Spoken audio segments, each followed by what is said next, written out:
Bonjour à tous et toutes, c'est Nessendil sur Dino World. Voici le chapitre 2, il est nommé l'oasis et les boules de poil. Anastasia, tu ne crois pas que ça fait beaucoup lança la jeune femme avec un large sourire en regardant Arthur avec des yeux de merlan frit. Comment résister à un tel regard? Le jeune homme n'insista pas, soupira et offrit à son tour un large sourire à la rouquine. Se retournant pour gratter une boule de poil, Anastasia lui tourna le dos. De toute façon, assise à même le sable parmi ses nouveaux amis, elle était bien peu visible. Anastasia avait apprivoisé quelques autres boules de poil, à grandes oreilles comme coton. Quelques étant un euphémisme. Pour tout avouer, la jeune femme avait apprivoisé toutes les petites créatures qu'elle avait trouvées depuis leur arrivée à l'oasis. Et il fallait croire que les gerbilles géantes aimaient le coin. La jeune femme était entourée par pas moins d'une douzaine de créatures grouillantes et pouinantes. Haruki lui avait ordonné d'arrêter ça, et la dresseuse lui avait tiré la langue comme une gamine. Maintenant, elle boudait avec ses amis de toutes les couleurs. Des beiges, des roux, des gris, et même un rouge et noir et un blanc et bleu. Mira venait régulièrement les caresser, sa bestiole à elle ne quittait pas son épaule.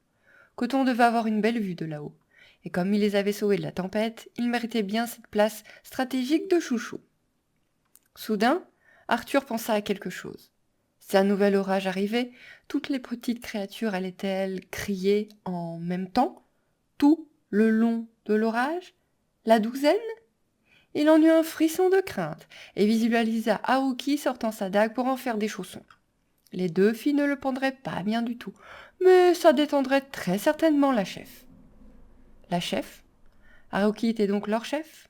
Cette idée ne le choquait pas plus que ça. Il avait toujours respecté la place de loup, acceptant de le remplacer pendant son absence avec difficulté. Que la chef des garous, qui avait donc l'habitude de diriger, prenne la suite ne lui posait pas vraiment de soucis. C'était presque logique. Elle avait plus le droit à cette place en tant que chef de clan attitré que lui et son rôle habituel de second. De plus, avec leur trait asiatique, Lou et Haruki se ressemblaient beaucoup, un peu comme un père laissant le pouvoir à sa fille. La jeune femme était en tout cas très forte. Elle venait juste de se retrouver séparée de sa tribu et de son frère, pourtant elle était debout, droite et fière, à leur donner des instructions pour s'installer dans cet endroit inconnu. Ils venaient tous de repartir à zéro, et aucun n'en avait envie. Ils n'avaient pas le choix. Ils étaient ici maintenant, apparus nulle part sans connaître ce qui les attendait à la prochaine tour. Cette fois, pas d'idée, d'instruction, même faible. Ce serait une pure découverte, et en vue de la dernière, Arthur n'avait pas hâte de mettre les pieds là-bas. Vraiment pas. Il serra les dents et prit une grande inspiration, le visage fermé. Il ne devait pas inquiéter Anastasia, qui jouait avec ses peluches avec une certaine insouciance. Insouciante, elle ne l'était pas. Il le savait bien. Elle se réconfortait juste à sa façon. Diablo profita de ce moment de calme pour venir renifler sa maîtresse et ses étranges trouvailles. Un petit animal se dressa sur ses grandes pattes arrière avant de pousser comme un cri d'alerte. Aussitôt, tous les autres l'imitèrent. Debout sur leurs pattes arrière, c'était à celui qui allait crier le plus fort. La rouquine éclata de rire, sous la tête médusée du raptor, qui se crispa avant de faire demi-tour pour s'éclipser plus loin, sa curiosité vaincue. Les petites créatures stoppèrent leurs vocalises une fois qu'elles trouvèrent le raptor à distance respectable à leur goût. Bizarrement, Coton avait voyagé sur Diablo avec Mira sans rien dire. Mais cette petite créature-là, la noire et rouge, avait un sacré caractère. Elle avait visiblement décidé de faire la loi sur les carnivores de la troupe. Elle allait avoir du travail. Mais en tout cas, quel caractère pour ne pas se démonter face à un raptor et faire crier tout le monde. Même Coton avait poussé la chansonnette sur l'épaule de sa maîtresse. Anastasia devait devoir lui apprendre à accepter les autres animaux. « Tu vas vraiment tous les garder, hein ?» questionna Haruki d'une voix tendue, ameutée par le chant des peluches. « Oh oui !» La dresseuse lui lança un sourire machiavélique. Elle n'avait aucun mal à voir la femme comme sa nouvelle chef. Elle la respectait déjà et l'appréciait. Mais il ne fallait pas se mêler de ses dressages, et encore moins lui demander de se retenir face à un animal. Elle aimait passionnément son don. C'était la seule bonne chose sur ces foutues îles, la seule chose positive qui lui était arrivée depuis qu'elle avait tout perdu. La seule? Arthur riait en ce moment même, se moquant de la réaction de la chef, tout en câlinant avec exagération une des boules de poil. Il était rarement aussi détendu et serein. Ils étaient vraiment dans une très mauvaise situation, et pour une fois, il en riait, comme si un poids s'était envolé de ses épaules malgré leurs ennuis. Le voir si gai, avec ce petit animal dans les bras, fit sourire la jeune femme. L'image l'apaisa également. Non, il y avait une bonne chose dans ce monde, lui, Arthur, mais aussi Tyler, Mira, Hugo et les autres. Elle avait trouvé des amis en or, et bien plus, si elle pensait à Tyler, ce qu'elle évitait de faire. Il lui manquait, et elle s'inquiétait pour lui, mais au fond d'elle, tout au fond, et honteusement, une petite partie était soulagée. Ces derniers temps, depuis son rêve, ce rêve si troublant où Arthur et elle étaient ensemble, elle s'était éloignée de son compagnon. Le beau métis était un homme parfait, et pourtant, il n'était pas Arthur, tout comme Arthur n'était pas Tyler. La jeune femme se crispa et perdit son sourire. Elle était perdue, complètement perdue. Elle n'avait pas le droit de se jeter dans les bras du dresseur Sky. Ce n'était pas respectueux vis-à-vis du jeune homme absent. En même temps, reviendrait-il un jour?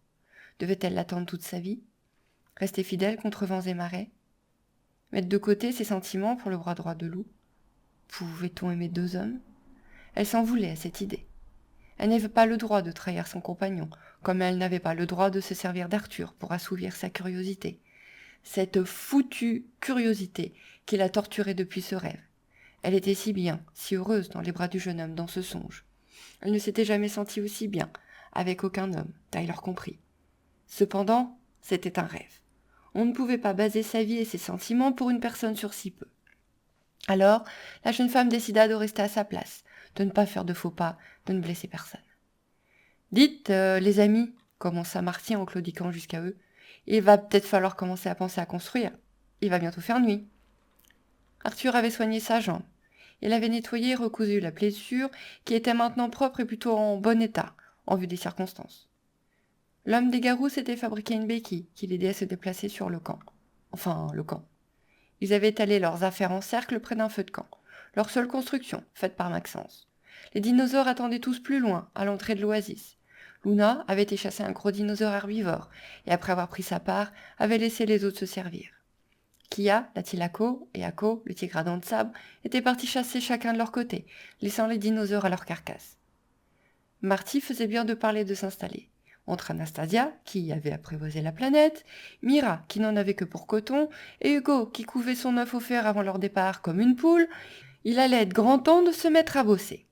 Il a raison. Donc, qui construit ? Questionna Haruki. Silence. Qui dura. Qui est constructeur ? Insista la jeune femme en grimaçant, craignant la réponse. Dresseuse, lança Anastasia en levant la main. Sans blague, se moqua sa nouvelle chef. Oh oui, elle ne construit pas, s'exclama Maxence en riant. Bon sang, sa cabane quand on l'a trouvée. Un cube, horrible. Je ne veux pas dormir là-dedans. Hé, tu exagères. Oh non. Arthur ? Eh bien, il faut avouer, commença à l'interpeller. Bon, ok, coupa Haruki avec un grand geste de la main. Pas Anastasia. Maxence ? Je suis un garde. Faire un feu de camp et monter une tente, c'est le mieux que je peux faire. Mais je peux aiguiser vos armes et fabriquer des flèches. Arthur, dresseur. Hugo, dresseur et éleveur. Haruki soupira, de plus en plus crispé, prenant conscience de leur situation.